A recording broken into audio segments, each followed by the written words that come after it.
àtẹnumọ́ ti Today ẹgbẹ́ we àwọn celebrate ọkùnrin MMU rere Every Sunday across all our churches in Nigeria Baptist ní Convention. gbogbo àwọn ìjọ tó wà ní ìsọ̀rí àjọ ńlá wa ni à ń ṣe àjọyọ̀ yìí. And the theme for the emphasis this year is why we are Baptists. Àkórí ìdí tí ìpéjọpọ̀ tọdún yìí ó ní ìdí tí a fi jẹ́ onítẹ̀bọmi.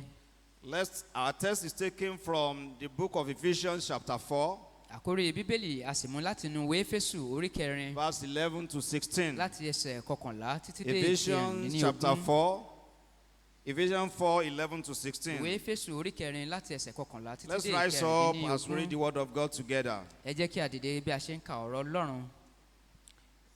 It was he who gave some to be apostles, some to be prophets, some to be evangelists, and some to be pastors and teachers, to prepare God's people for works of service, so that the body of Christ may be built up, until we all reach unity in the faith and in the knowledge of the Son of God, and become mature, attaining to the whole measure of the fullness of Christ. Then we will no longer be infants, tossed back and forth by the waves, and blown here and there by every wind of teaching, and by the cunning and craftiness of men in their deceitful scheming. Instead, speaking the truth in love, we will in all things grow up unto him, who is the head, that is Christ. From him the whole body, joined and held together by every supporting ligament, grows and builds itself up in love, as each part does its work.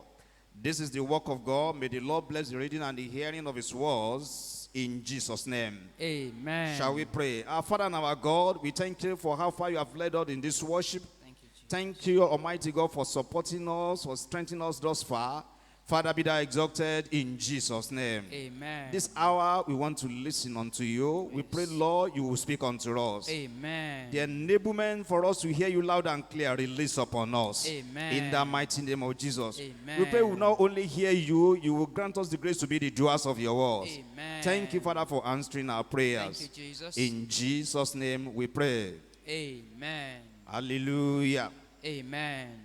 Yeah, as I was saying, our MMU Every Sunday today, we are looking at why we are Baptists. À ń wo gẹ́gẹ́ bí a ṣe jẹ́ ọmọ onítẹ̀bọmi. Focusing on our identity as Baptists. Tá a sì ń wo àpèlé wa gẹ́gẹ́ bí ọmọ ìjọ Baptists, we onítẹ̀bọmi. are normally regarded or referred to as people of the book. Wọ́n máa ń ka àwọn wọ̀nyí sí àwọn ènìyàn ti ìwé. And so for me, the striking among all those distinctives, Ohun tó jẹ́ kí a yàtọ̀ nínú gbogbo àwọn nǹkan tí a ti sọ tẹ́lẹ̀ the rí. striking one among those Baptist beliefs, Àwọn nǹkan tí a gbàgbọ́ tó jẹ́ kí a dá yàtọ̀ gbòógì níbẹ̀. the striking one is the Bible. We believe in Bible as the sole written and final authority. Òun ni Bíbélì tí í ṣe ìpilẹ̀ṣẹ̀ ohun gbogbo tí a gbàgbọ́ tí a sì fi ń Regarding ṣe any iṣẹ́. issue of our faith, we take the Bible as the sole authority Gbogbo and nǹkan tó final ní ṣe authority. pẹ̀lú ìgbàgbọ́ wa nínú Bíbélì náà ló dúró lé lórí. And you will see that every other thing that is listed, Gbogbo àwọn nǹkan tí a wá sọ lẹ́yìn rẹ̀. whether we talk about the Trinity, God the Father, the Son, and the À Holy ń sọ Spirit, nípa ti mẹ́ta lọ́kan ni. whether we talk about the gift and the fruit of the Holy Spirit, Tàbí nípa ti whether ẹ̀mí you talk mímọ́. about the principle of all believers, Tàbí gbogbo àwọn tí whether you a talk about jẹ́ the two ordinances, baptism by immersion and Lord's Supper, àti gbogbo àwọn ìpele or we are talking ìsọ̀rí tí about a the ní. autonomy of the local church, Tàbí gẹ́gẹ́ bí ìjọ kọ̀ọ̀kan ṣe and dá every dúró. other one of those beliefs, like salvation and the rest of them. Gẹ́gẹ́ bí ìgbàgbọ́ àti Everything ìtọ́tẹ̀lé. is embedded in the scripture. Gbogbo àwọn nǹkan yìí ló ní ìfẹsẹ̀múlẹ̀ nínú Baptists, as Bíbélì. believers, as the children of God, we believe in the Bible Àwa gẹ́gẹ́ bí ọmọ ìjọ as onítẹ̀bọmi the àgbàgbọ́ sole nínú written and Bíbélì. final authority Òun sì ní concerning any issue of our ìpilẹ̀ṣẹ̀ faith. gbogbo ìgbàgbọ́ wa. This is one of the reasons why we differ from some other Ìdí nìyí believers. tí a fi yàtọ̀ sí àwọn mìíràn tó jó nígbàgbọ́. Some other believers or teachers, they will say they want to share some philosophy with you, Àwọn mìíràn ló lè fẹ́ báwọn èèyàn some pín nípa teaching with ọgbọ́n orí you, some doctrine with you. àbí àwọn But the question we ìgbàgbọ́ should be kan. asking, where are all those things in the scriptures? Ìbéèrè tí a ó máa béèrè ni pé níbo la ti lè rí àwọn ìgbàgbọ́ yìí nínú Bíbélì. Brethren, this emphasis today can never be more timely than in view of the fact of the world we are living in now. Ìtẹnumọ́ tí a wá ń ṣe lónìí ó ṣe kókó ó sì ṣe pàtàkì ní ayé òde òní. Because our world is filled with different kinds of strange beliefs, strange doctrines, and strange happenings. nítorí pé ní òde lónìí ni oríṣiríṣi ìgbàgbọ́ wà àti People ẹ̀kọ́ are teaching so lóríṣiríṣi. many strange doctrines that are not founded in the Word of àwọn God. èèyàn ń kọ́ ẹ̀kọ́ tí a ò lè rí nínú bíbélì. It is in our world, you have a pastor that is saying some of his followers should be eating grass like animals in the name of miracles. nínú ayé yìí náà láti rí àwọn àlùfáà tó ń sọ pé kí àwọn ọmọlẹ́yìn wọn kí wọ́n máa jẹ koríko gẹ́gẹ́ bí It is in ẹranko. our world, you have some men of God who are saying they should be licking their sheep, or their worshippers will be licking their shoes, all in order to have miracles. pé kí wọ́n lè rí iṣẹ́ àgbàyanu kí wọ́n máa fẹnu pọ́n bàtà wọn lá. Some people will tell you that there are some people here. The Lord is telling me there are 20 people here. If you can give $5,000, you will have double portion of double blessings, and they begin to manipulate people. àwọn èèyàn yóò sì máa lo ọgbọ́n àrékèrèkè láti gbowó lọ́wọ́ àwọn ọmọ ìjọ wọn. It is in our world we have pastors who are preaching the gospel of grace. nínú ayé yìí náà la ní àwọn tí wọ́n ń ṣe ìwàásù nípa tí And you orí recall our ọ̀fẹ́. father in the Lord was sharing with us of recent gẹ́gẹ́ bí bàbá inú olúwa ṣe bá wa pín. that there is a particular denomination that he said in the name of grace, even pastors are spoken. wípé àwọn ìjọwọ́ kan wà tí wọ́n sọ pé nítorí pé wọ́n gbàgbọ́ nínú orí ọ̀fẹ́ That the yìí. grace covers you can do whatever you like. wípé orí ọ̀fẹ́ tó pọ̀ yanturu yìí wọ́n lè ṣe nǹkan tó bá wù wọ́n. One of our ministers who came to minister of recent said Ẹnìkan something that is tó striking to me. wá bá wa sọ̀rọ̀ ní àìpẹ́ He yìí. said some of us will just begin to sing a song wípé gbogbo a máa kọrin. that I can do whatever I like. wípé mo lè ṣe nǹkan tó bá wù mí. Kò wo bí mo ti ń hùwà, kò wo He's bí not mo looking at ti ń me ṣe, the way I'm ó sá behaving. ń tọ́jú mi lójoojúmọ́. He's just taking care The of man me of God every said, day. ó ń wò ó. Kí ni ó wò? He said he's looking at you. Ó He ń said, wò ọ́. when we want to feel good nígbà tí a bá fẹ́ tẹ̀ra wa lọ́rùn. and encourage ourselves, say we can just do whatever we like. God is not looking at it. ìpè ọlọ́run ò wò These mí. are strange doctrines. àwọn ẹ̀kọ́ tó These are lòdì sí strange ọ̀rọ̀ ọlọ́run teachings. lélẹ́yìí. Some pastors are preaching that even Donald Trump will be the anointed, president of of America. àwọn kan tiẹ̀ ń sọ pé ààrẹ tàná ní Even in Nigeria, amẹ́ríkà pé here òun we náà have some yóò men of padà God who síbẹ̀. believe in that. àwọn kan wà tó ń gbàgbọ́ nínú eléyìí. But the rest are history now. gbogbo ti di ìtàn We nísìnyí. now know better. àti wàá mọ̀ ètò So dára as nísìnyí. Baptists, we are people of the book. gbogbo àwa tí a jẹ́ onítẹ̀bọmi pátá a jẹ́ ènìyàn ti Apostle bíbélì. Paul is telling us today, apostoli paul ó ń we sọ should fún wa not be lónìí. swept up by strange doctrines, wípé a ò gbúdọ̀ gba àwọn by ẹ̀kọ́ tó false lòdùn teachings, láàyè by láàrin wa. false pé prophecies. gbogbo àwọn ẹ̀kọ́ tó What is lòdì the aim yìí. of false teaching? kí ni àwọn ẹ̀kọ́ tó lòdì yìí False fẹ́ ṣe teaching gan-an. is to deceive. ìyẹn ni láti tọ́ni jẹ. False teaching is to lead people astray. òun ni láti ṣe àwọn ènìyàn False lọ́nà. prophecy ultimately is to make people to lose their faith. àwọn àsọtẹ́lẹ̀ tí kò dára yìí ó ń fẹ́ kí àwọn èèyàn sọ ìgbàgbọ́ But wọn one nù thing ní. I want to draw your attention on to this nǹkan morning, kan tí mo fẹ́ pe àkíyèsí wa sí if you are a lónìí. student of the Bible, pé tí o bá jẹ́ you akẹ́kọ̀ọ́ will ti know some of the bíbélì. things that are happening around us gbogbo àwọn today. kan tó ń ṣẹlẹ̀ láyìíká wa They lónìí. are all fulfillment of the end time ó prophecies. jẹ́ àmúṣe gbogbo àwọn àsọtẹ́lẹ̀ tó wà Whether nínú you want to bíbélì. talk about COVID-19, à ń sọ nípa ti àjàkálẹ̀ àrùn the Bible talk covid-19. about there are going to be pandemics and diseases. pé oríṣiríṣi àjàkálẹ̀ àrùn ni He yóò wà said in àti the sọ nínú Bible, Jesus bíbélì. Christ was telling his disciples ó ń sọ fún àwọn ọmọlẹ́yìn rẹ̀ that àwọn towards wọ̀nyí. the second coming, pé nígbà tí ìpadàbọ̀ all òun these máa things wá will o. happen. gbogbo àwọn nǹkan yìí ni ó máa In ṣẹlẹ̀. Matthew 24 verse 11, nínú ìwé matthew orí kẹrìnléní Jesus ogún told ẹsẹ̀ his kọkànlá. disciples, ó ń sọ fún àwọn he ọmọlẹ́yìn said rẹ̀. many false prophets will wípé arise ọ̀pọ̀lọpọ̀ àwọn wòlíì èké ni yóò and they will dìde. deceive many. wọ́n sì máa tan àwọn He ènìyàn said, and jẹ. because iniquity will abound, wípé the ìwà love àgbèyàn of yóò many tẹ̀síwájú. will wax cold. ìfẹ́ àwọn ènìyàn yóò sì wá di tútù. There are crises everywhere, brethren. oríṣiríṣi àjàkálẹ̀ ló But wà. all these things are end time prophecies being fún àwọn nǹkan fulfilled. wọ̀nyí ni a ti sọ ní pé yóò ṣẹlẹ̀ ní ìgbà Apostle Paul kẹyìn. writing to Timothy, ìgbà tí apọ́sítì paul 2 wá Timothy ń 3 kọ verse 1 to 5. nínú ìwé timothy kejì. He said, brother,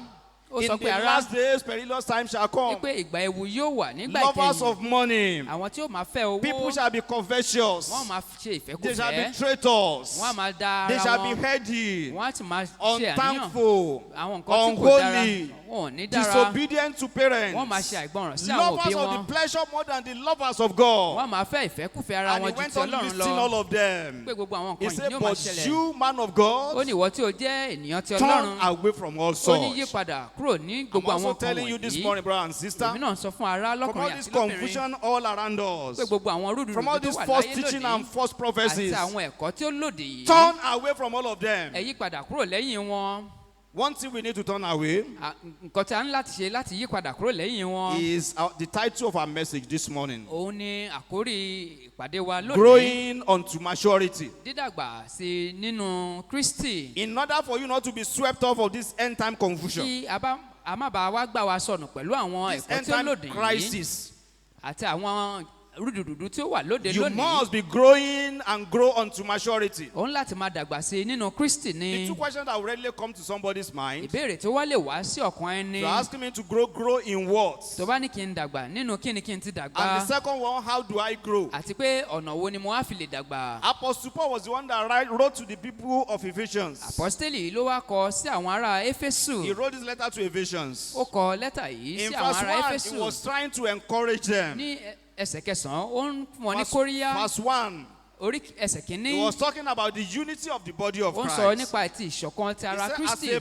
prisoner for the Lord, pé gẹ́gẹ́ bí I ẹni tó wà urge you nínú to ìgbèkùn live a fún life Kristi. worthy of the calling you have pé received. kí a gbé ìgbé ayé ẹni tí a ti pè fún Kristi. He told brethren, be completely humble ó ní pé kí ẹ rọra yín sílẹ̀ and be gentle, kí ẹ sì jẹ́ ẹni be tó níwà patient, pẹ̀lẹ́ kí ẹ sì ní bearing sùúrù with one another in love. kí ẹ sì ń gbara yín nínú Make every ìfẹ́ effort to keep the unity of the Spirit. kí ẹ sì lo gbogbo ipá yín láti And so jẹ́ he kí ẹ was wà ní counseling ìṣọ̀kan. brethren to keep the unity of the ó sì Spirit. wá ń fún wọn ní kóríyá pé kí wọ́n wà ní ìṣọ̀kan. And by the time he got to verse 11, ìgbà tí ó máa dé ẹsẹ̀ he kọkànlá. said, the church of God, the Ó body ní- of Christ, have been blessed with some resources. ará nínú Olúwa a ti fún wa ní àwọn àǹfààní God has ìbùkún. given us apostles in the ó church. ti fún wa ní àwọn God has àpọ́stélì. given the body of Christ prophets. ó ti fún wa ní àwọn God has wòlíì given the body of Christ pastors and teachers àti àwọn àlùfáà àti and olùkọ́ni evangelists. àti àwọn In verse evangelist. 12, he said to prepare God's people for the work of ó ní service. láti gba àwọn ènìyàn Ọlọ́run láradì fún iṣẹ́ ti Ọlọ́run ni. For the body of Christ to be built up. wípé kí ara Kristi yìí kí a lè For gbèrò the edification of the body of fún Christ.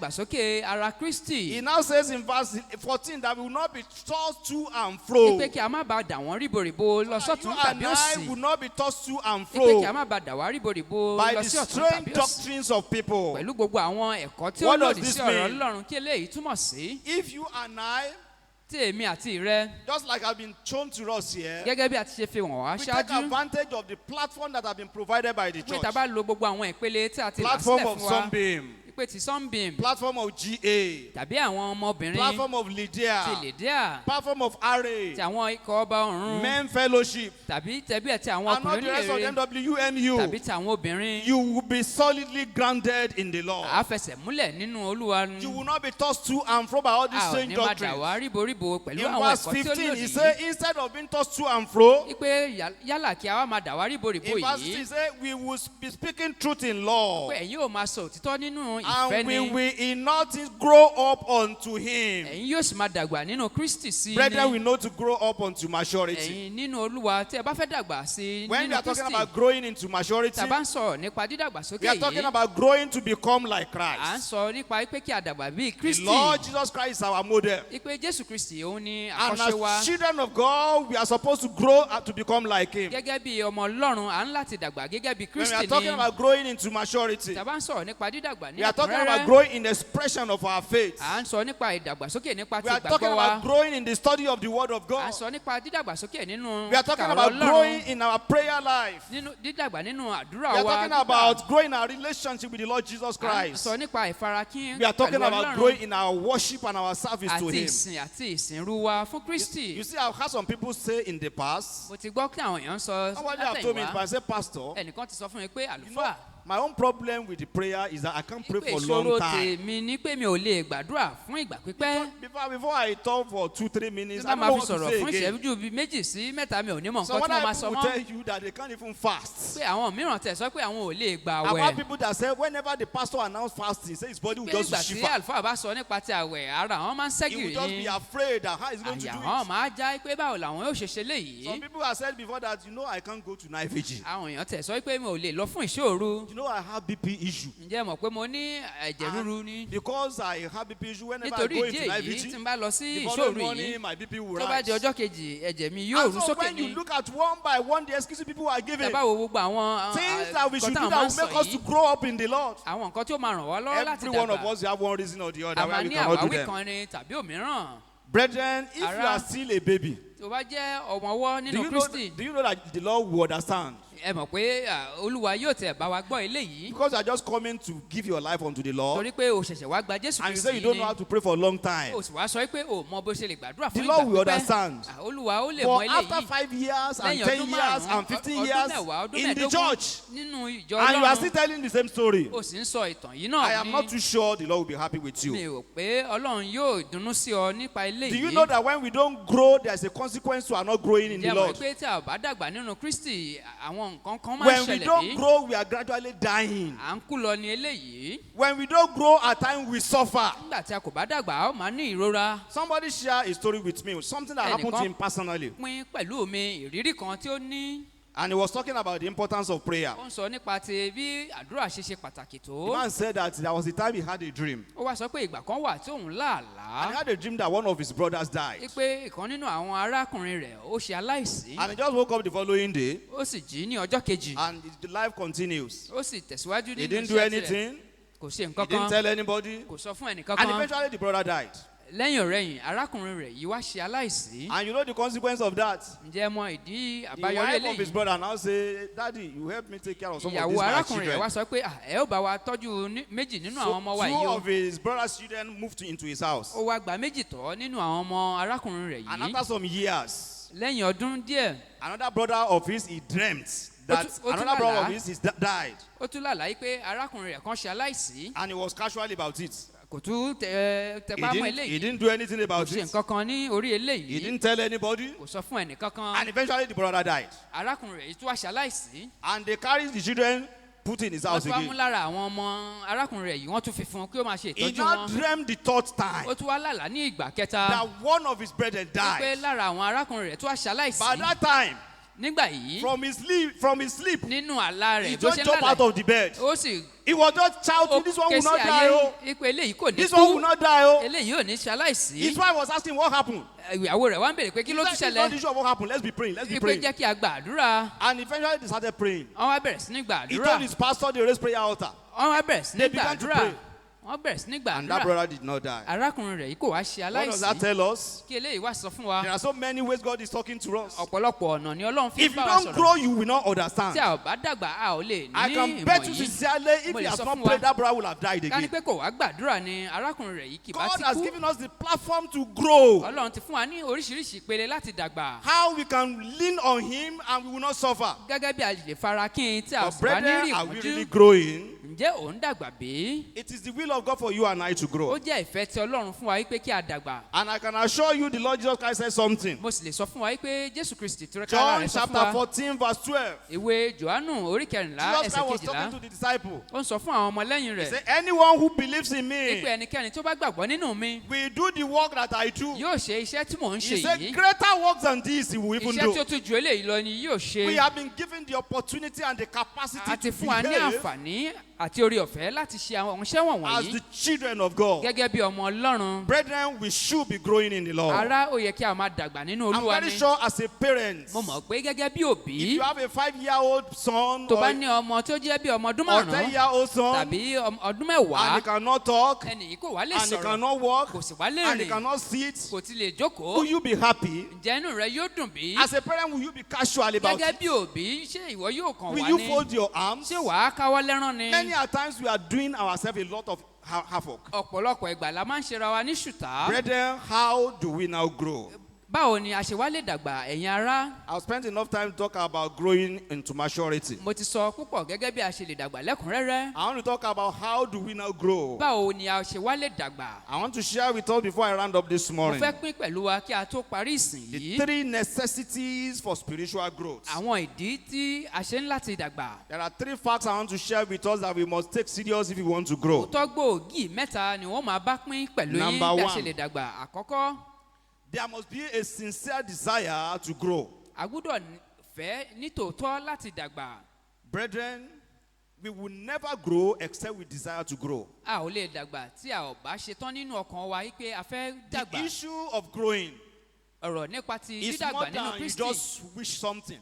ó ju pé kí èèyàn kàn fẹ́ lọ. The Oyinbo man said if wishes were horses, ipe tí Beg- ìfẹ́ beg- bá dàbí ẹṣin ni. Beggars will ride. ipe àwọn tí wọ́n ń tọrọ owó gan wọ́n máa gùn. If witches were horses, beggars will ride. àwọn tó ń tọrọ owó wọ́n máa gun ẹṣin Because ni. anybody can wish anything. torí ẹnikẹ́ni ló lè fẹ́ nǹkan kan. But when you desire something, ṣùgbọ́n tí a bá fẹ́ ní there's a tòótọ́ difference between desire and a mere wish. tí a bá fẹ́ nǹkan ní tòótọ́ tàbí a kàn fẹ́ lórí When you èfé ni. desire something, you will plan about that something. ó wá jẹ́ nǹkan tí a máa nílò láti gbé You will not ìgbésẹ̀ lé only lórí. plan, you put some strategies in place how you àwa are going fi to àwọn accomplish it. ìgbésẹ̀ tí a máa gbé àá fi You will lélẹ̀. do the necessary follow-up a on ṣe how you are gbogbo going to àwọn accomplish ìgbésẹ̀ tó it. yẹ kí a gbé pátá. There will be some control points, some areas of controls. bí a ṣe máa darí àwọn nǹkan wọ̀nyí So a that ó you fi know when lélẹ̀. this has failed, you are going to arrest it this a lè way. tètè mọ̀ yí pé tí kinní yìí bá kọsẹ̀ a That is lè mọ̀ nǹkan somebody tó yẹ who ká desires ṣe. something. ẹni tí ó fẹ́ láti ṣe nǹkan You know, at lélẹ́yìí. the beginning of 2021, ipe ní ọdún 2021 many yìí people go into a New Year resolution. ọ̀pọ̀lọpọ̀ ní ọ̀pinnu nǹkan tí wọ́n fẹ́ ṣe They nínú will say, ọdún this, yìí. this New Year, I will not do this again. ipe ní ọdún yìí mi ò ní ṣe léyìí mọ́. This New Year, I will pray more this year. ó máa gbàdúrà sí i nínú ọdún I yìí will ni. read Bible through màá this máa year. ka bíbélì mi ní I will ọdún yìí. quit drinking this mi ò year. ní máa mọtí líle I mọ́. will quit smoking this mi ò ní year. máa mu sìgá I will mọ́. not be late to church this mi ò year. ní máa pẹ́ dé ilé I will ìjọsìn be mọ́. honest in my tithing this year. màá máa fi ìdámẹ́wàá mi lélẹ̀ bó Brethren, ṣe I tó want ni. to ask you, mo wá fẹ́ bèrè lọ́wọ́ wa where ará. are all those New Year resolutions níbo ni today? gbogbo àwọn ìlérí tí a ṣe How yìí many wà? of them have you accomplished today? nínú gbogbo àwọn wọ̀nyí mélòó Today láti is mú ṣe nínú 14th rẹ̀? of February 2021. ọjọ́ kẹrìnlá oṣù kejìlá If wà you yìí. don't plan about it, tí a bá gbé if ìgbésẹ̀ you don't lórí rẹ̀. strategize about tí a it, bá mọ àwọn if ìgbésẹ̀ you tó are yẹ ká not gbé. serious with it, tí a wá mú eléyìí you will end lọ́kùnkúndùn. up on mere desire. àwọn ìyá wa jẹ́ nǹkan It tí a will kàn end fẹ́ up lórí on just èfé. mere wishing. a kàn jẹ́ lórí èfé ni. 1 Peter chapter 2, ìwé pétérù Verse kìíní 2 says orí something. kejì. ó he sọ said, kankan. as babes, pé gẹ́gẹ́ bí ọmọ ọwọ́. desire the pure milk of the world, ẹ fẹ́ ọ̀rọ̀ ọlọ́run that you may grow thereby. kí o lè dàgbà nípa ìṣẹ́ eléyìí. Brother and sister, ará nínú olúwa. you must desire it. òun láti fẹ́. You must pursue it. òun láti lé. You must desire it. òun láti You fẹ́. must pursue òun it. láti lépa rẹ̀. And you must control it. òun láti darí rẹ̀. Number 2, èkejì. if you want to sincerely grow spiritually, tó bá fẹ́ dàgbà ní tòótọ́ nípa ti ẹ̀mí. another necessity is that you will take practical steps to grow. òun láti gbé ìgbésẹ̀ láti dàgbà. Practical steps to grow. òun láti gbé ìgbésẹ̀ láti dàgbà. Brethren, ará growing requires nourishment. dídàgbà ó fẹ́ kí a máa ṣe ìtọ́jú. Physical growing dídàgbà nípa ti ara requires nourishment. ó fẹ́ kí a máa ṣe ìtọ́jú. The dietitian will tell you that for a baby to properly grow, àwọn tí wọ́n ń kọ́ wa bí a ṣe lè jẹun you láti need dàgbà to sókè. feed that baby with a balanced pé diet. ọmọ yìí tá a bá fẹ́ kó dàgbà á ń They will láti say fún un ní oúnjẹ balanced tó pé. diet, balanced diet contain carbohydrates. pé oúnjẹ tí ó pé ó nílò àwọn Balanced oúnjẹ tó máa fún ní diet agbára. contain a portion of èyí vitamins, tó máa fún ní a vitamin portion of protein, àti protein a portion of minerals, àti a mineral portion of fruits. àti Everything àwọn put èso. together in appropriate balance. pé gbogbo àwọn ìwọ̀n lè ní That one is ìwọ̀n called wọn. balanced diet. pé àwọn nǹkan yìí là ń pè And ní it is òdiwọ̀n when oúnjẹ. a child is properly fed nígbà tí a bá fún ọmọ yìí ní When oúnjẹ tí ó nourished, jẹ́ nígbà tí a sì ń ṣe that he ìtọ́jú can rẹ̀ begin to grow up. yóò sì máa dàgbà. But people who refuse to do that for children, ṣùgbọ́n àwọn tí wọn ò bá ṣe léyìí fún àwọn ọmọ wọn. you know how the children will look like. a mọ̀ bí àwọn ọmọ yìí ṣe That's máa why máa rí. we have something they call kwashiorkor. a máa rí nǹkan tí wọ́n ń pè ní bíi ikọ̀ Children aṣọ́kọ̀ that are malnourished. tí a fún ní oúnjẹ tó tó. Children that are, you see them, you will never pray that you have that kind of a tí a bá child. rí àwọn ọmọ wọ̀nyí à nígbàdúrà pé kí a ní irú wọn. What is our own balanced diet spiritually? kí ni a lè pè ní oúnjẹ tó tó fún àwa nípa ti I want to ẹ̀mí. share 4 things with you that you need to be balanced in this particular portion màá of fẹ́ pín practical pẹ̀lú steps. àwọn nǹkan mẹ́rin tí a ń gbọ́dọ̀ múlò. Number 1, àkọ́kọ́ study of the word of God. wípé kí a máa kọ́ ẹ̀kọ́ láti inú ọ̀rọ̀ Ọlọ́run. Brethren, you must make conscious effort this year òun láti gbé ìgbésẹ̀ to read the word of God, láti ka ọ̀rọ̀ to Ọlọ́run study the word of God, láti to kọ́ ẹ̀kọ́ Ọlọ́run meditate on the word of láti God, ṣe àṣàrò nínú ọ̀rọ̀ and to Ọlọ́run do the word of God. àti láti ṣe ọ̀rọ̀ Ọlọ́run. Brother and sister, ará nínú there's a Olúwa difference between somebody who is reading the word ìyàtọ̀ wà nínú ẹni tó ń ka ọ̀rọ̀ Ọlọ́run and somebody who is studying the àti ẹni word tó ń kẹ́kọ̀ọ́ nínú ọ̀rọ̀ and Ọlọ́run somebody who is meditating àti upon the ẹni tó ń word. ṣe àṣàrò nínú ọ̀rọ̀ And Ọlọ́run last one, somebody who is now doing the word. àti ẹni tó wá ń ṣe ọ̀rọ̀ Ọlọ́run. I'm sure many of us, we might not even have problem with the first 3 aspects. gbogbo wa lè má ní ìrora kankan In nígbà reading, studying, and meditating. pé à ń kà à ń kẹ́kọ̀ọ́ Many àti people pé can à do ń that one ṣàṣàrò. easily. àwọn èèyàn lè ṣe But léyìí when it comes to the doing the tó word, bá di pé kí a wá ṣe ọ̀rọ̀ Ọlọ́run. How are you on that aspect? Báwo ni a ṣe rí nínú The ìdí Bible yìí? talk about one man in Psalm 1. Bíbélì sọ fún wa nípa ọkùnrin kan He said, nínú blessed is the man orin Dáfídì orí that kìíní. walketh not in the counsel of the Pé ungodly, tí kò dúró nínú ìmọ̀ ti nor àwọn tí standeth wọ́n in kò the fẹ́ way of Ọlọ́run. sinners, Àbí tó dúró nínú or ọ̀nà ti seated àwọn in the seat of the tàbí kó scornful. jókòó nínú àwọn ti ẹlẹ́gàn. He said, but his delight Ó ní pé ìfẹ́ tirẹ̀ is in the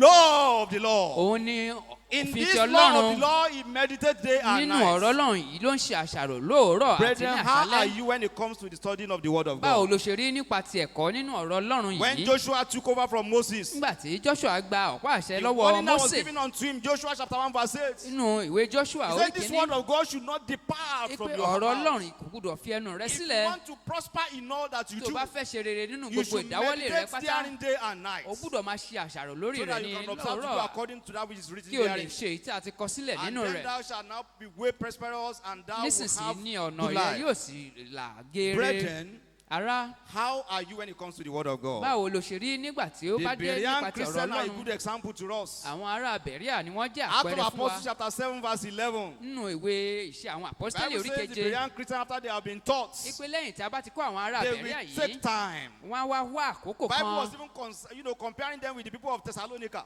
Wọ́n máa àpọ́sítélì ó wá ń sọ nípa tiwọn pẹ̀lú I àwọn don't ará know how the people of Tẹsalóníkà. Thessalonica were at that time. Ó wá ń sọ nípa But àwọn said wọ̀nyí. these were more noble than those in Ipe Thessalonica. àwọn eléyìí wọ́n jẹ́ ọlọ́lá yàtọ̀ sí In àwọn ará that when they Tẹsalóníkà. received the word with Ipe readiness nígbà of tí wọ́n mind, bá gba ọ̀rọ̀ Ọlọ́run yìí sí they will now ọkàn ìyá go wọn, and search the scripture daily wọ́n sì lọ jókòó láti máa kọ́ to ẹ̀kọ́ láti find inú out ọ̀rọ̀ whether Ọlọ́run. those things are Ipe according to bóyá what they gbogbo have been nǹkan tí learned. wọ́n sọ fún yìí ó jẹ́ tòótọ́ ó sì wà Brethren, nínú ọ̀rọ̀ this Ọlọ́run. year we must take the word of God with all seriousness. Ipe à ń láti mú ọ̀rọ̀ Ọlọ́run ní ọ̀kúnkúndùn. Number 2, Èkejì, our prayer life. ẹ̀bì àdúrà ayé wa. Our prayer life. Bí a ṣe ń gbàdúrà sí, How are you doing about your prayer life? báwo ni o ṣe ń gbàdúrà sí? Brethren, you must go take conscious steps to grow in your prayer life O this ń year. láti gbé ìgbésẹ̀ gbòógì You must let nípasẹ̀ your prayer ọ̀rọ̀ life àdúrà witness ayé turn rẹ. around this year. O ń láti jẹ́ kí ọ̀rọ̀ àdúrà ayé rẹ kí ó 1 ní ìyípadà lọ́dún yìí. Thessalonians 5:17. Ìwé Tẹsalóníkà kìíní He orí said, karùn-ún. pray without Ó ceasing. ní máa gba àdúrà láìsinmi. When the Bible says pray without ceasing, Nígbà tí Bíbélì wá ń sọ pé kí a máa some gbàdúrà people think the láìdákẹ́. Bible is talking about 24/7 prayer. Àwọn èèyàn rò pé a máa gbàdúrà ní gbogbo ìgbà If you ni. come to our discipleship classes, Tàbá wá sí ibi tí a ti ń kọ́ ènìyàn in tó ń sọ God's wọ́n di presence, ọmọ ẹ̀yìn in God's presence, níwájú Olúwa. they will tell you how to pray A 24/7. sọ fún wa bí a ṣe lè gbàdúrà Time will not lóòrèkóòrè. permit me to begin to share that with you here. Àkókò ò ní gbà mí láti máa pín pẹ̀lú But wa. there is a way you can pray Ṣùgbọ́n and ọ̀nà pray wà tó without lè fi ceasing. lè gbàdúrà láìsinmi. In Luke chapter 18 verse 1, Nínú ìwé Lúùkù orí the kejìdínlógún Bible says ẹsẹ̀ men kìíní, ought to pray and not to faint. ènìyàn ó ń láti máa gbàdúrà ní It's kò gbúdọ̀ Jesus Christ who sinmi. was talking to his followers there. Jésù Kristì ló ń sọ fún àwọn ọmọlẹ́yìn rẹ̀ báyìí. Unfortunately, many of us are not praying. Ṣùgbọ́n ó ṣe ni láàánú pé àwa ènìyàn And yìí if you are àtàwa not tí ń praying, gbàdúrà you are fainting. tí ò bá wá gbàdúrà òun rẹ̀wẹ̀sí I ni. want to ask you this morning. Mo fẹ́ bẹ̀rẹ̀ lọ́wọ́ rẹ Are ní you òwúrọ̀ praying yìí tí or òun you are gbàdúrà bí fainting? àbí òun ṣèrèwẹ̀sí Àwọn ni. tó bá dẹ̀ faint, ó ní ẹni tó bá wà lójú ogun. And àwọn tó bá wà lójú ogun tó wá ń ṣàárẹ̀, Ẹ̀hẹ́ pé wọ́n máa ń bógun lọ ní. they go with the war. My prayer for you this morning, Àdúrà mi fún ọ lónìí, life is war. ayé yìí ó jẹ́ ogun, There is no two ways about it. kò sí ọ̀nà And méjì you nípa cannot be rẹ̀. in the battlefield O sì lè wà lójú ogun and be, doing jelenke and just living the kind of life you want to tó live. sì wá ń gbé irú ìgbé ayé tó When wọ̀ ọ́. the Bible says put on the whole armor of God. Tí Bíbélì wá ń sọ fún wa pé ká di Ephesians hámọ́ra chapter 6, about 2-3 times, it says nínú put ìwé on the Éfésù whole orí armor. kẹfà, ipe ká fi gbogbo ohun ìjà ìhámọ́ra And that's when yìí, now on the battlefield, ipe o wà lójú you are ogun ni, just dancing around. o sì wá ń ṣe bó ṣe I wọ̀ can ọ́, do my life the way I live. ipe mo lè gbé ìgbé I ayé have mi the bó ṣe grace wù of mí, God upon my life. mo ní oore ọ̀fẹ́ Ọlọ́run You nínú are, ayé mi. you are a joker. Òun purọ́ fúnra rẹ̀ Brethren, ni. this year, your prayer life must witness a Ní turnaround. ayé nínú ọdún yìí, àdúrà rẹ ó gbúdọ̀ yí padà. If you want to grow sincerely Tí o spiritually. bá fẹ́ dàgbà nípa ti ẹ̀mí, Now, this third one, èyí tó ṣe ìkẹta yìí, expression of our faith. ipe kí a máa fi ìgbàgbọ́ wa hàn. This is the doing in the one that we are talking about. Eléyìí ló ní í ṣe pẹ̀lú ṣíṣe ọ̀rọ̀ Ọlọ́run. You say when we come to the church like this, Ipe tí a bá wá sínú ilé Or come to ìjọ Bible Ọlọ́run stu- or come to Bible tàbí study. láti wá kọ́ ẹ̀kọ́ nínú or ọ̀rọ̀ come to prayer Ọlọ́run meeting, tàbí fún àdúrà midweek service, tàbí what ìsìn we, wa have láàrin come ọ̀sẹ̀. to, what we have come to do is to learn. Nǹkan tí a wá láti wá ṣe ni pé kí a wá But kẹ́kọ̀ọ́. when we go into the outside world, Ìgbà tí a bá lọ sínú ayé, that is where we will do practicals. ibẹ̀ yẹn gangan ló wá yẹ ká ti fi gbogbo àwọn nǹkan tí a ti kọ́ And hàn. it is then we will now know whether what you have learned has impact in your life. Ibi yìí láti wá máa mọ̀ pé gbogbo ẹ̀kọ́ tí a When ti you kọ́ are yìí ó face wá to face ní with challenges ìkọ̀kan of ní life, tí a bá fi tí ìpèníjà ayé bá kojú wa, When you are faced with challenges of life, tí ìpèníjà ayé bá kojú wa, are you going to be on the Lord's side? ǹjẹ́ ó máa wà nípa ti Ọlọ́run Or your níbí? faith is going to crumble? Tàbí ìgbàgbọ́ rẹ yóò wá ṣubú lulẹ̀? People like Joseph that we learned a while ago, Àwọn Joseph tí a kọ́ nípa rẹ̀, people just know, we just read that Genesis chapter 39 verse 9. àwọn èèyàn mọ̀ nípa ìwé Genesis orí When kọkàndínlógójì Joseph made that declaration, nígbà tí Joseph sọ Joseph was báyìí, talking to the wife of his master. ó ń sọ fún ìyàwó ọ̀gá rẹ̀. When the woman wanted to lure him into adultery, Nígbà tí obìnrin fẹ́ kó ṣe ìwà àgbèrè pẹ̀lú rẹ̀, he said, Madam, pé arábìnrin, you know that there is no more greater than me in this house. pé o mọ̀ pé kò sẹ́ni tó tún ga jù mí lọ My nínú ilé master yìí. has not kept anything back for me in this house. Ọ̀gá mi kò sì fi nǹkan kan pamọ́ fún mi Except you. tayọ ìwọ nìkan Because you lọ. are his wife. Torí ìwọ ni aya Say, rẹ̀. how can I do this wickedness Báwo ni mo ṣe wá ṣe nǹkan búburú yìí and pẹ̀lú sin rẹ̀? against God? Wọ́n máa ṣẹ̀ sí This Ọlọ́run mi. is the practical I'm talking about. Eléyìí ló wá ṣe nípa When you ti see a Joseph ìgbésẹ̀. that is making that declaration, Tàbá rí Joseph kan tó ń sọ nípa ti you eléyìí. can see a Joseph who has finished the work on his nails. Àárí Joseph tó ti parí eléyìí lórí òkun rẹ̀. You can see a Joseph who had had encounter with the Lord. Àárí Joseph tó ti ní ìfarakínra pẹ̀lú That's why he was Kristi. not particular about even sinning against his master. Torí náà ni kò sọ nípa pé òun tiẹ̀ ń He ṣẹ̀ sí was ọ̀gá talking òun. about sinning against Ó God. sọ nípa ti pé òun ṣẹ̀ sí Ọlọ́run gan ni. How many of us, the way they know Pastor Adedokun in the church? Ǹjẹ́ mélòó ni wa náà máa mọ That's the way they will know èmi Pastor Adedokun in the office. ìjọ yìí yàtọ̀ sí bọ́n ṣe máa mọ̀ mí sí ní iṣẹ́ mi. Or you, well, the way they know you in your place of work? Tàbí bọ́n ṣe mọ̀ ọ́ ní ibi iṣẹ́ rẹ. That's the same way they know you in the office. Ṣé bọ́n ṣe mọ̀ ọ́ níbi tó That's ti the same way ṣiṣẹ́ they rẹ know you yìí? in your neighborhood. Àbí tí wọ́n ṣe mọ̀ ọ́ ní agbègbè Many rẹ. of us, we live so many different kinds of life. Ọ̀pọ̀lọpọ̀ wa là ń gbé ìgbé ayé oríṣiríṣi That's níbi not gbogbo. a sign of spiritual growth. Eléyìí kò fi hàn pé ẹni yìí ń dàgbà nípa ti ẹ̀mí. I pray with you by the time you are going to do your own practical. Pé ìgbà tí a bá dénú ilé ayé yìí náà la máa gbé ìgbésẹ̀ The tí ó Lord will yẹ. help you Ọlọ́run yóò ràn ọ́ so that lọ́wọ́. you are going to declare for the Lord in Wípé Jesus' name. ó lè sọ nípa ti Ọlọ́run ní orúkọ Jésù Kristi. Under this aspect of taking practical steps to grow, Nípa pé à ń gbé ìgbésẹ̀ gbòógì láti dàgbà the yìí. last one is our service to the Lord. Òun ni iṣẹ́ ìsìn wa fún Ọlọ́run. Our service unto the Lord. Iṣẹ́ ìsìn wa fún We should be Ọlọ́run. ready to serve the Lord more than À ń before. láti gbáradì láti sin Ọlọ́run ju I don't know what tàtẹ̀yìnwá you have lọ. been doing for God Mi ò before mọ̀ nǹkan now. tó ti ń ṣe látẹ̀yìnwá fún But are you Ọlọ́run. making progress Ǹjẹ́ òun tẹ̀síwájú in bí? your worship and service unto God? Nínú ìsìn rẹ fún Ọlọ́run. Joshua challenged the Israelites. Joshua ó pe àwọn ọmọ The book Ísírẹ́lì of níjà. Joshua chapter 24 verse 15. Nínú ìwé Joshua orí When he was kẹrìnlélógún. rounding up with the Israelites, Nígbà tí ó ń sọ pẹ̀lú wọn. Joshua told the Ó Israelites, sọ fún àwọn ará Ísírẹ́lì I yìí. have shown you the Lord you are going to be Pé worshiping. mo ti fi Olúwa tẹ́ ó máa sìn It's yóò only hàn yóò. God, Jehovah Yahweh, that you should worship. Òun ni Jehovah Yahweh tẹ́ ó máa Don't sìn ó. worship all those idols Ẹ má behind the sìn sea. àwọn òrìṣà tí ẹ ti rí yìí. For he said, choose you this day, Ó whom you wá are going ní to ẹ̀yàn worship. fúnra yín ẹni tí ó máa sìn But as lónìí. for me and my family, Pé fún èmi o àti ìdílé mi. we will serve the Lord. A ó máa sin Olúwa Who ni. are you going to serve? Ta ni ìwọ yóò sìn? Who are you going to be worshiping? Ta ni ìwọ yóò máa sìn? How is your worship unto the Lord? Báwo ni ìsìn rẹ How fún is your Ọlọ́run? service unto the Báwo Lord? ni iṣẹ́ ìsìn rẹ fún I've Ọlọ́run? shared with us two Mo ti factors. sọ fún wa ẹsẹ̀ méjì For you to gbòógì grow spiritually, láti lè dàgbà there nípa must ti be a ẹ̀mí. sincere desire for you to O grow. gbúdọ̀ fẹ́ láti dàgbà ní You tòótọ́. must take these 4 practical steps for you to O sì grow. ní láti gbé ìgbésẹ̀ mẹ́rin gbòógì Number láti 3. dàgbà. Ìkẹta, That you must know very well.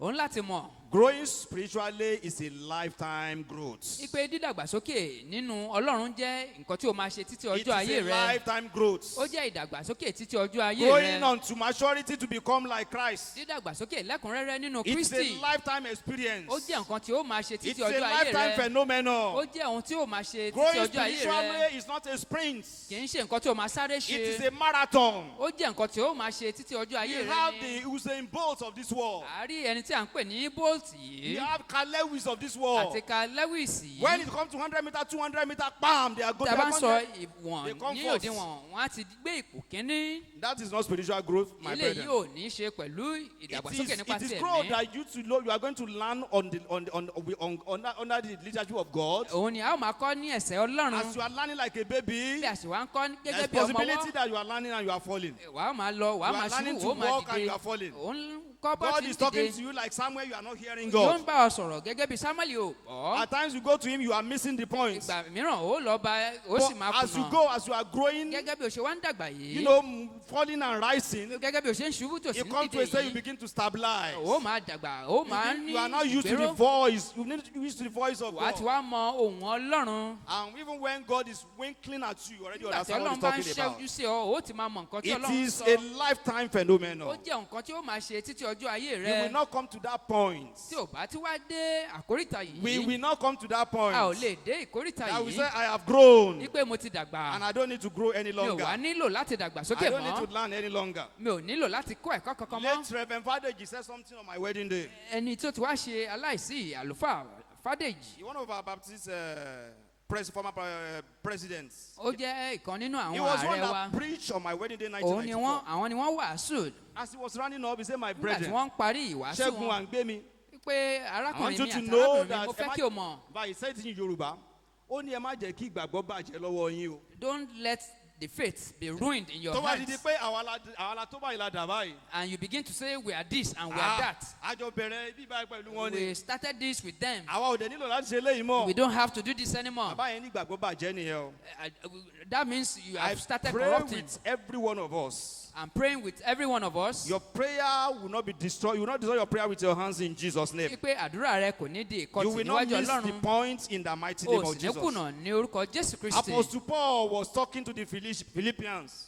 Paul ó ń sọ fún àwọn ará Book Fílípì of Philippians chapter 3 verse 12 to 14. nínú orí kẹta láti ẹsẹ̀ kejìlá He said, I am just pressing on. ó ní èmi ń tẹ̀síwájú I don't count myself as somebody who has mi ò accomplished. rí ara mi gẹ́gẹ́ bí ẹni tó ti dé ìpele tó I'm dropping kẹ́yìn all those things mo fi behind. gbogbo àwọn nǹkan tó wà I'm lẹ́yìn pressing sílẹ̀ on mo sì ń forward. tẹ̀síwájú So that I will be able to accomplish kí èmi náà kí n lè fọwọ́ bá the race that is set behind eré me. ìje tí a ti gbé The race síwájú that mi is set yìí before me. eré ìje tí a ti gbé kawájú To mi yìí accomplish it. láti lè borí rẹ̀. Brethren, that is a lifetime growth. Ará eléyìí jẹ́ Somebody ìdàgbàsókè who is tó wà fún desiring gbogbo to ọjọ́ ayé grow wa in the Lord. ẹni tó ń fẹ́ láti dàgbà nínú Kristi. In conclusion, Ní ìparí the words of encouragement from Apostle Paul ọ̀rọ̀ kóríyá láti that ẹnu we have read apọ́stélì in Paul Ephesians chapter 4 this morning tí a ti kà nínú ìwé Éfésù orí was kẹrin directed to the brethren, òun ni a sọ fún àwọn ará the nínú children, Éfésù the children of God in Ephesus. àwọn ará nínú Olúwa ní Éfésù And I'm directing the same thing to you this morning. òun náà lèmi náà wá ń sọ fún wa ní òwúrọ̀ But the yìí question is that, are you a child of God? ní pé ǹjẹ́ ìwọ ti gba Jésù Kristi Have you gẹ́gẹ́ given bí your Olúwa life to the Lord Jesus Christ? ǹjẹ́ o ti gba Jésù Kristi gẹ́gẹ́ bí Olúwa bí If you are not,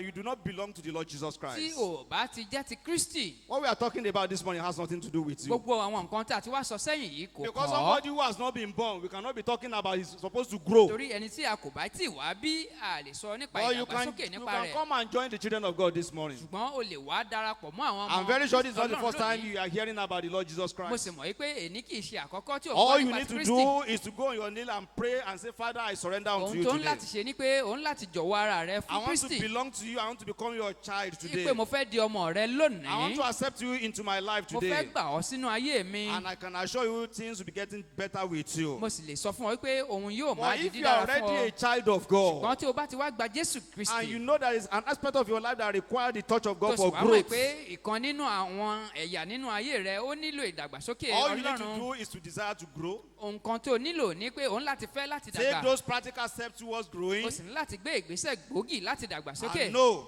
that it is a lifetime growth. o sì ní láti wá mọ̀ pé ìdàgbàsókè yìí Before títí we ọjọ́ ayé pray rẹ now, ni let me kí share a tó wá gbàdúrà nísìnyí 3 take home with you. ẹ jẹ́ kí n fi pín pẹ̀lú wa mẹ́ta Number yìí one. àkọ́kọ́ It is the will of God for every child of God to grow spiritually. ìfẹ́ Ọlọ́run ní pé kí gbogbo àwọn ọmọ rẹ̀ kán dàgbà nípa ti ẹ̀mí It is the will of God for every child of God to grow ó spiritually. jẹ́ ìfẹ́ Ọlọ́run ní pé kí gbogbo àwọn ọmọ rẹ̀ dàgbà nípa ti ẹ̀mí Number 2, èkejì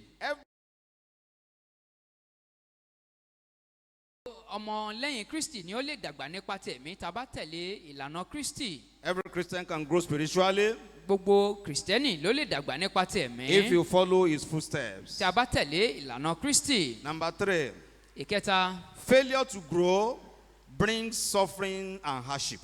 àìdàgbàsókè nípa ti ẹ̀mí yóò máa mú ìpọ́njú àti ìrora wá Failure to grow brings suffering and hardship. àìdàgbàsókè nípa ti ẹ̀mí yóò máa mú ìpọ́njú àti ìrora wá. I pray with you sincerely this morning mo gbàdúrà pẹ̀lú yín ní that òwúrọ̀ the word yìí of God will have an impact in your life, pé ọ̀rọ̀ Ọlọ́run yóò máa ní ipa nínú and you ayé will wa. not suffer or encounter hardship as a result of failure to grow in a Jesus' ò sì name. wá ní rí ìpọ́njú nínú pé a ò dàgbà Let's nípa rise Kristi. up and begin to talk to God this ẹ jẹ́ kí a morning. dé dúró kí a sì bẹ̀rẹ̀ sí ní bá I Olúwa believe there are sọ̀rọ̀. some of us who desire to grow spiritually. mo gbàgbọ́ pé nínú wa a fẹ́ láti dàgbà nípa ti ẹ̀mí. All you need to do is to cry unto God. ohun tó ní láti ṣe ni pé kí o pè pé Father, Ọlọ́run help me, I cannot help wípé myself. bàbá ràn mí lọ́wọ́ n ò lè ràn ara mi Draw me lọ́wọ́. closer unto you this mo year. wá fẹ́ súnmọ́ ọ ní ọdún Help me to yìí. grow in every areas of my ràn mí life. lọ́wọ́ láti dàgbàsókè nínú gbogbo Let my ẹ̀ka inú prayer ayé mi. life witness a jẹ́ turnaround. kí ọ̀rọ̀ àdúrà ayé mi kí ó Let ní my study of ìyípadà. the word of God witness a ẹ̀kọ́ turnaround. nínú ọ̀rọ̀ rẹ kí ó ní ìyípadà. Draw me closer unto you this ràn mí year. lọ́wọ́ láti lè súnmọ́ ọ Let me nínú know ọdún you more yìí. than before.